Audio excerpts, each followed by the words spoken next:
Hello everyone है, फेरि पनि तपाईँहरूलाई स्वागत छ।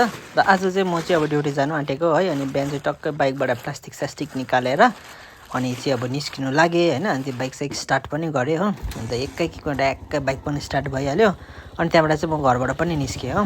अनि बाटोमा जाँदै गर्दाखेरि चाहिँ टक्कै मजाले सरर सनग्लास लगाएर हिरोको फिल्डमा जाँदै थियो।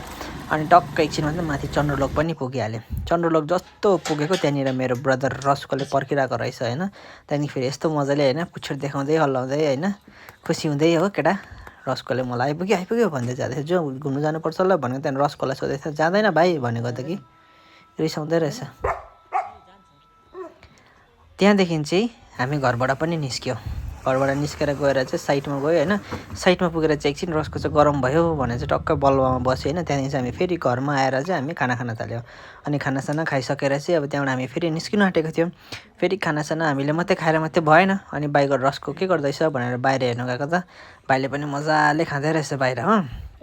त्यहाँदेखि चाहिँ खानासाना खाइसकेर चाहिँ एकछिन घाम ताप्नु पऱ्यो भनेर माथि गएको। रसको पनि पछि पछि आइहालेछ।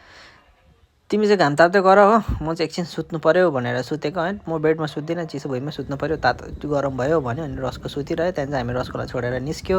अनि बजार गएर एकछिन घुमघाम गरेर चाहिँ फेरि हामी घरतर्फ आयो। हस् त, थ्याङ्क यू सो मच।